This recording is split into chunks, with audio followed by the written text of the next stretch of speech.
Dunia terasa semakin bising, semakin cepat, semakin melelahkan. Setiap hari kita dibanjiri kabar buruk, tuntutan hidup, persaingan tanpa henti, dan ekspektasi yang tidak pernah selesai. Semua seolah berlomba menarik perhatian kita, memaksa kita untuk bereaksi, cemas, marah, takut, dan khawatir. Tanpa sadar, kita ikut terseret arus. Pikiran kita tak pernah benar-benar diam. Hati kita jarang merasa aman. Kita bangun dengan beban dan tidur dengan kegelisahan.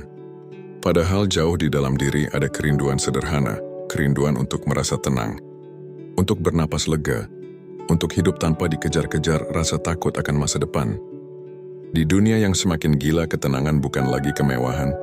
Ia telah menjadi kebutuhan jiwa. Filsafat Stoik mengajarkan satu hal penting.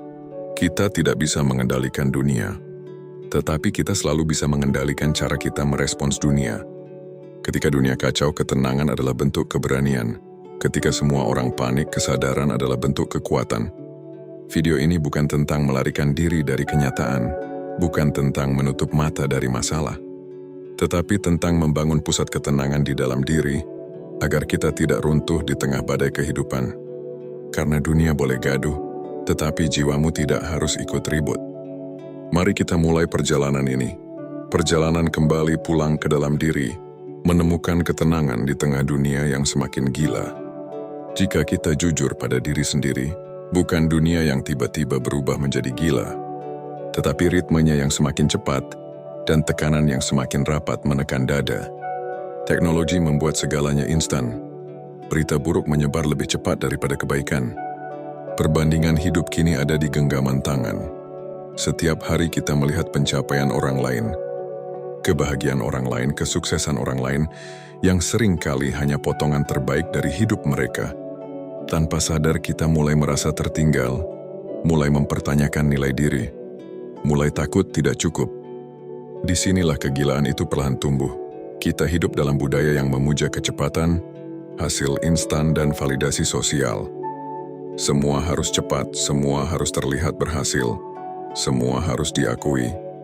Padahal jiwa manusia tidak diciptakan untuk hidup dalam tekanan tanpa jeda. Filsuf Stoik seperti Marcus Aurelius telah mengingatkan ribuan tahun lalu bahwa ketenangan batin hanya bisa tumbuh saat kita berhenti membiarkan dunia luar mengendalikan dunia dalam. Namun hari ini kita justru membiarkan notifikasi, komentar, dan opini orang lain menentukan suasana hati kita. Kita menjadi reaktif, sedikit tersinggung, mudah marah, cepat panik. Bukan karena kita lemah, tetapi karena kita kelelahan. Kelelahan memikul beban yang seharusnya bukan milik kita. Stoikisme mengajarkan pemisahan yang sederhana, namun revolusioner. Ada hal-hal yang berada dalam kendali kita, dan ada yang tidak. Namun kebanyakan dari kita menghabiskan energi pada hal-hal yang sama sekali tak bisa kita ubah. Kita khawatir tentang masa depan yang belum tentu terjadi. Kita menyesali masa lalu yang tak mungkin kembali. Kita sibuk membuktikan diri kepada dunia yang bahkan tak benar-benar peduli. Inilah sebabnya dunia terasa semakin gila. Karena kita memaksa pikiran untuk hidup di luar momen sekarang.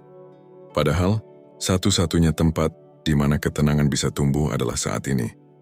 Bagi Stoik, ketenangan bukan hasil dari dunia yang ideal, tetapi hasil dari pikiran yang terlatih. Dan selama pikiran kita belum belajar membedakan mana yang penting dan mana yang hanya kebisingan, selama itu pula dunia akan selalu terasa melelahkan. Di tengah dunia yang ribut, orang yang mampu tenang terlihat berbeda. Bukan karena ia tak punya masalah, tetapi karena ia tidak membiarkan masalah menguasai batinnya. Ketenangan bukan berarti pasrah, ketenangan bukan berarti lemah. Justru sebaliknya, ketenangan adalah tanda bahwa seseorang telah menaklukkan dirinya sendiri. Filsuf Stoik Epictetus pernah berkata, bukan peristiwa yang mengganggu manusia, melainkan penilaian mereka terhadap peristiwa itu. Artinya, yang membuat kita hancur bukanlah apa yang terjadi, melainkan cara kita memaknainya. Dua orang bisa mengalami peristiwa yang sama, namun merasakan dampak yang sangat berbeda. Yang satu runtuh, yang lain bertumbuh. Perbedaannya hanya satu, cara berpikir. Di zaman sekarang emosi menjadi komoditas, kemarahan dijual lewat berita sensasional, ketakutan dijual lewat narasi ancaman, Kecemasan dijual lewat standar hidup yang tidak realistis. Semua ini membentuk satu ekosistem, dunia yang terus memancing reaksi. Dan siapa yang paling mudah dikendalikan? Mereka yang tidak tenang. Orang yang mudah tersulut mudah dimanipulasi. Orang yang mudah panik mudah diarahkan. Orang yang haus pengakuan mudah diperdaya. Karena itu, ketenangan adalah bentuk kebebasan tertinggi. Saat kamu tenang, kamu tidak lagi menjadi budak keadaan. Kamu tidak bereaksi secara impulsif. Kamu tidak terbawa arus emosi massal. Kamu berpikir jernih. Kamu bertindak sadar. Ketenangan memberi ruang antara rangsangan dan respons. Dan di ruang kecil itulah kebijaksanaan lahir. Seneca menulis, tidak ada angin yang menguntungkan bagi kapal yang tidak tahu kemana ia berlayar. Ketenangan membantu kita menentukan arah hidup, bukan sekadar terombang-ambing oleh ombak peristiwa. Di dunia yang semakin kacau, ketenangan menjadi langka, dan karena langka ia menjadi bernilai. Orang yang tenang mampu mendengar lebih dalam, mampu melihat lebih luas, mampu memahami lebih jernih. Ia tidak sibuk membuktikan diri. Ia tidak tergoda memamerkan, ia tidak terjebak dalam drama yang tak perlu. Ia berjalan pelan namun pasti, ia diam namun berisi. Di saat banyak orang berteriak untuk didengar, ia memilih memahami. Di saat banyak orang berebut panggung, ia membangun kedalaman. Dan justru karena itulah, kehadirannya terasa kuat. Ketenangan membuat seseorang memiliki wibawa alami, tanpa paksaan, tanpa ancaman, tanpa topeng. Karena kekuatan sejati bukan terletak pada kemampuan menguasai orang lain, melainkan menguasai diri sendiri. Musuh terbesar ketenangan bukanlah dunia luar, bukan hiruk-pikuk sosial media, bukan kerasnya tuntutan hidup. Musuh terbesar ketenangan ada di dalam diri kita sendiri. Ia hadir dalam 3 bentuk halus: amarah, ego, dan ilusi harga diri. Ketiganya sering menyamar sebagai kekuatan, padahal justru melemahkan jiwa. Amarah membuat kita kehilangan kejernihan. Dalam marah kita berkata tanpa berpikir, bertindak tanpa sadar, melukai tanpa peduli. Sesaat setelahnya penyesalan datang. Namun kata-kata sudah terucap, tindakan sudah terjadi, luka sudah tercipta. Stoik memahami satu hal penting. Emosi yang tidak dikendalikan akan mengendalikan kita. Marcus Aurelius menulis dalam renungannya, betapa banyak waktu yang kita buang untuk marah pada hal-hal yang berada di luar kendali kita. Kita marah karena ingin mengontrol. Kita marah karena realitas tidak berjalan sesuai harapan. Kita marah karena dunia tidak mengikuti keinginan kita. Padahal ketenangan lahir saat kita berdamai dengan kenyataan. Lalu ada ego. Ego membuat kita ingin selalu benar, ingin menang dalam perdebatan, ingin diakui, ingin dihormati, ingin dipuja. Ego membangun identitas rapuh yang bergantung pada penilaian orang lain. Saat dipuji kita tinggi, saat dikritik kita runtuh, saat diabaikan kita terluka. Inilah jebakan besar, menggantungkan harga diri pada sesuatu yang tidak stabil. Stoik mengajarkan nilai dirimu tidak berasal dari opini manusia, melainkan dari kualitas karaktermu. Karakter tidak butuh sorotan, ia bersinar dalam diam. Yang ketiga, ilusi harga diri.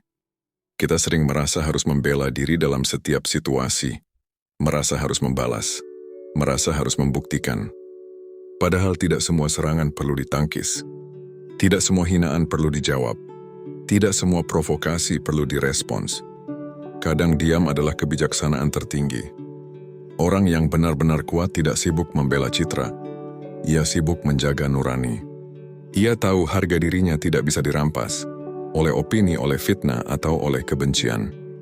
Karena ia membangun nilainya di dalam bukan di luar. Saat amarah diredam, ego ditundukkan, dan ilusi harga diri dilepaskan, satu ruang besar terbuka, ruang ketenangan. Di ruang inilah kita bisa bernapas penuh, berpikir jernih, melihat hidup lebih luas. Kita tidak lagi bereaksi seperti api, kita merespons seperti air, tenang, fleksibel, namun sangat kuat. Air tidak berteriak, namun mampu mengikis batu. Begitu pula jiwa yang tenang, ia tidak gaduh, namun mampu mengubah takdir. Di tengah dunia yang semakin bising, penuh tuntutan, perbandingan, dan kegelisahan, menjadi tenang bukanlah kelemahan. Ia adalah bentuk tertinggi dari kekuatan. Ketenangan bukan berarti menyerah, ia adalah keberanian untuk tidak larut dalam kekacauan. Keberanian untuk tetap jernih saat dunia mengajak panik. Keberanian untuk tetap setia pada nilai saat banyak orang memilih jalan mudah. Jika hari ini hidup terasa berat, jika pikiran terasa lelah, jika hatimu penuh beban yang tak terucap, ingatlah satu hal, kamu tidak sendirian. Setiap jiwa sedang berjuang dengan caranya sendiri. Dan di setiap perjuangan itu, ketenangan adalah lentera yang menuntun langkah. Semoga video ini menjadi ruang kecil untukmu bernapas. Menjadi pengingat bahwa kamu boleh melambat, boleh berhenti sejenak, dan boleh menata ulang arah hidup. Jika kamu merasa video ini bermanfaat, jangan lupa like dan ikuti saluran ini. Bagikan kepada mereka yang mungkin sedang kehilangan ketenangan. Karena satu jiwa yang tenang bisa menenangkan banyak jiwa lainnya. Terima kasih sudah menemani perjalanan ini. Sampai bertemu di ruang sunyi berikutnya. Tetap tenang, tetap sadar, dan tetap setia pada jalan kebijaksanaan.